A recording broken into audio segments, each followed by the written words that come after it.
तपोवनाभिगमनम्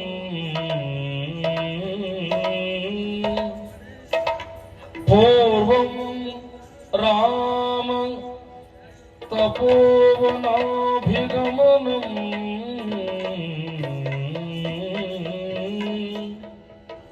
हत्वा मृगकाञ्चनम्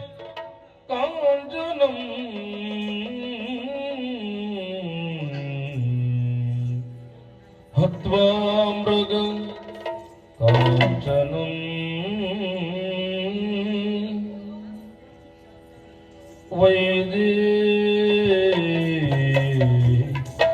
वैदेहरणम्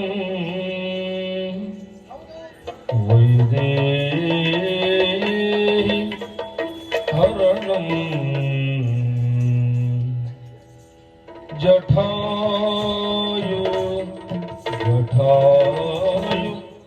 मरणम् जठायु मरणम् सुग्रीवं सम्भाषणम्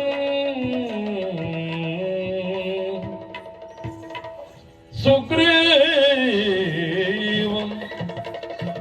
सम्भाषणम्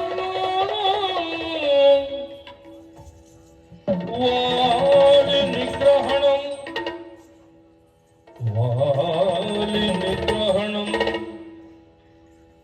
समुद्रोत्तरणम्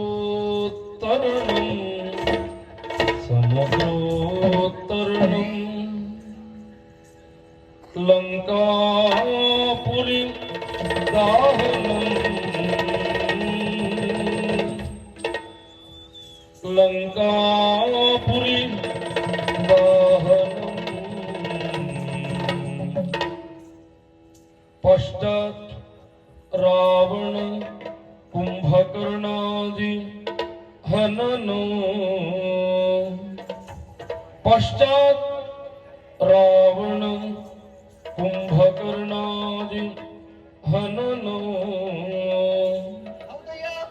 ये तद्धि रामायणम्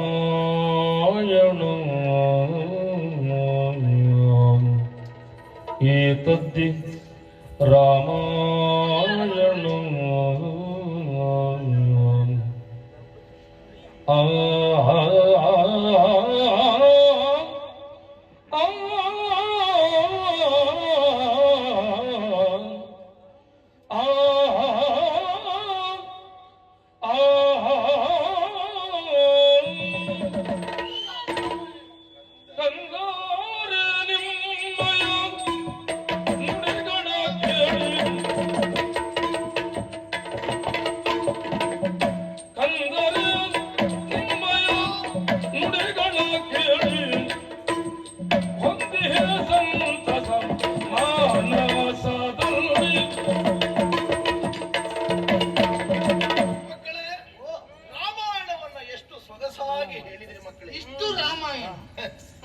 ಮನಸ್ಸಿಗೆ ಮುದವಾಯಿತು.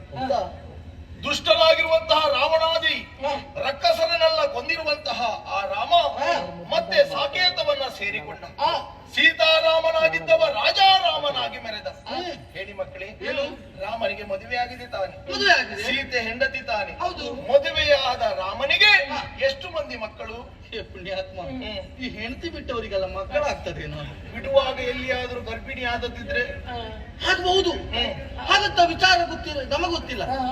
ವಿಷಯ ಇಲ್ಲ ಅಂತ ಇಲ್ಲ, ಕತೆ ಉಂಟು. ಎಲ್ಲುಂಟು? ಅದು ಕವಿತ್ರತೆಯಲ್ಲಿ ಉಂಟು. ಎಲ್ಲುಂಟದು? ಅದು ಆಶ್ರಮದಲ್ಲಿ ಉಂಟು. ಬನ್ನಿ, ಎಲ್ಲಿಗೆ ನಾವು ಹೋಗೋಣ? ಆಶ್ರಮಕ್ಕೆ.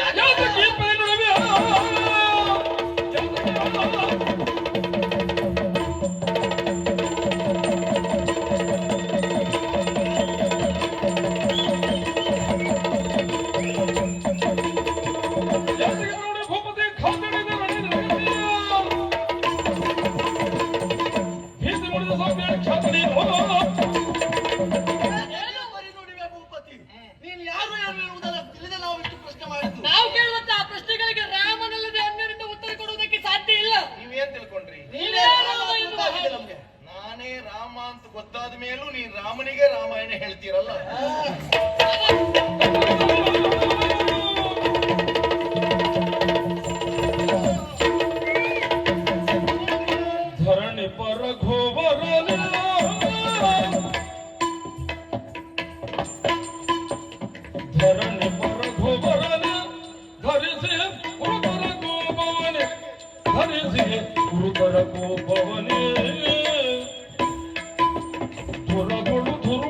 ಕೊರಳರಿಯುವ ಶರ ಧುರದೊಳು ಧುರುಳರ ಕೊರಳರಿಯುವ ಶರ ಕರದೊಳು ಧರಿಸಿಯ ತರಳರ ಹರಿಯಲು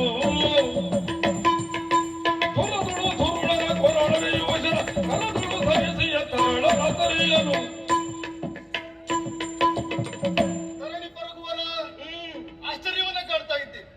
ಎಂತಹ ಘಟನೆಯನ್ನು ಮಾಡುವುದಕ್ಕೆ ಮುಂದಾಗಿದ್ದೀಯ.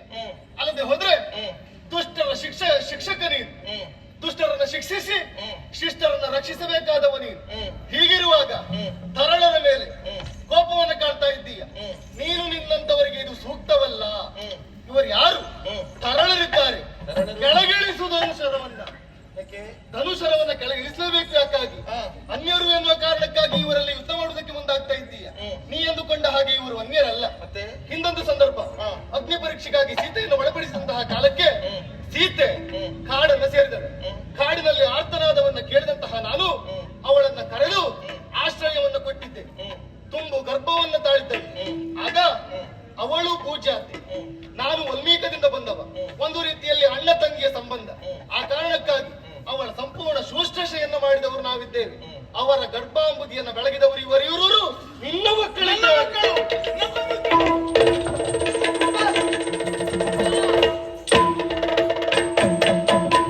ಚಂದವಾಯ್ತು ಮುನಿಯ ನಿನ್ನ ಸಂದರ್ಶನದು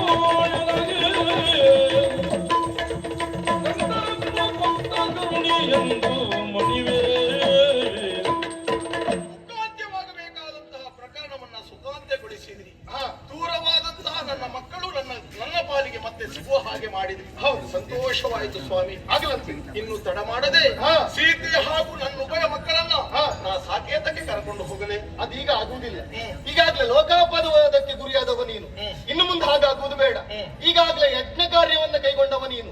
ಆ ಯಜ್ಞ ಪೂರ್ಣಾಹುತಿಯ ಕಾಲದಲ್ಲಿ ನಾನು ಈ ಮಕ್ಕಳನ್ನ ಕರೆದುಕೊಂಡು ಸೀತಾ ಸಹಿತ ಅಲ್ಲಿಗೆ ಬಂದು ನಿನ್ನಗೆ ಸೇರಿಸ್ತೇನೆ. ನಮೋ